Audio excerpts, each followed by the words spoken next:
Nesta série de aulas, estamos resolvendo os exercícios do livro Cálculo de James Stewart, nona edição. Estamos resolvendo os problemas do capítulo 1, Funções e Modelos, e da seção 1.1, 4 maneiras de representar uma função. Determine se a equação ou a tabela define y como uma função de x. Número 7. 3x menos 5y é igual a 7. A função é uma relação entre dois conjuntos na qual há uma correspondência entre os elementos de um conjunto A com os elementos de um conjunto B. Para que essa relação entre os conjuntos A e B seja uma função, cada elemento do conjunto A precisa ter um único correspondente no conjunto B. O conjunto A é chamado de domínio e o conjunto B de contradomínio ou imagem. Resolvendo a equação para y, teremos que menos 5y vai ser igual a 7 menos 3x. Se a gente multiplicar tudo por menos 1, vai trocar o sinal de tudo. Então fica 5y é igual a 3x menos 7. Então o y vai ser 3x menos 7 sobre 5. É fácil perceber que para cada valor de x real que escolhermos, o valor de y será único. Então, podemos dizer que y é uma função de x.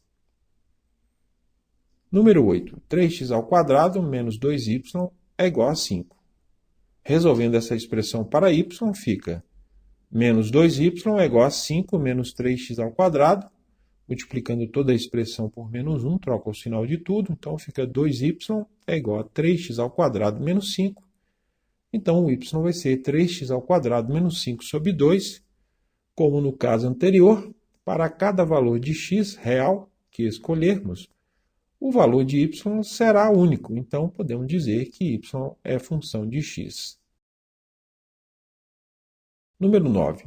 x² mais y menos 3 elevado ao quadrado é igual a 5. Resolvendo novamente a equação para y menos 3 elevado ao quadrado vai ser 5 menos x². Se a gente extrair a raiz quadrada dos dois lados, y menos 3 vai ser mais ou menos a raiz quadrada de 5 menos x². Passando menos 3 para a direita, o y vai ser 3 mais ou menos a raiz quadrada de 5 menos x². Ao contrário dos casos anteriores, existem valores de x para os quais teremos dois valores de y. Então, y não é função de x. Por exemplo, se a gente escolher x igual a 0, o y pode ser 3 mais raiz de 5 ou 3 menos raiz de 5.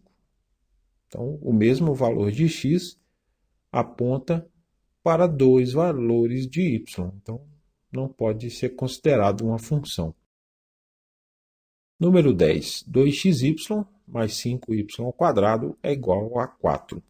Podemos reescrever essa expressão como 5y² mais 2x vezes y menos 4 é igual a 0. Podemos tratar essa equação como uma equação quadrática de y. O coeficiente a é igual a 5. O coeficiente b é igual a 2x, o coeficiente c é igual a menos 4. E podemos utilizar a fórmula de Bhaskara para resolvê-la. Então, o y vai ser menos b, menos 2x, mais ou menos a raiz quadrada de b ao quadrado, 2x², menos 4 vezes 5, que é o a, vezes menos 4, que é o b, dividido por 2 vezes a, 2 vezes 5. Então, é menos 2x, mais ou menos a raiz quadrada de 4x², e menos 4 vezes 5 vezes menos 4 dá mais 80, e embaixo dá 10. Ainda é possível simplificar a equação, mas da forma como está, já é bem claro concluir que existem valores de x para os quais a expressão atribuirá mais de um valor de y. Para, por exemplo, x igual a 4, teremos que o y vai ser menos 2 vezes 4, mais ou menos raiz quadrada de 4 vezes 4 ao quadrado, mais 80 sobre 10. que dá menos 8, mais ou menos raiz quadrada de 64 mais 80 sobre 10, que dá menos 8, mais ou menos a raiz quadrada de 144 sobre 10, que dá menos 8, mais ou menos 12 sobre 10. Então, teremos dois valores de y. O y' vai ser menos 8 mais 12 sobre 10, que dá 4 sobre 10, que é igual a 2 quintos. E o y duas linhas é menos 8 menos 12 sobre 10, que dá menos 20 sobre 10, que é igual a menos 2. Então, o mesmo valor de x atribuído levou a dois valores distintos de y. Então, y não é função de x.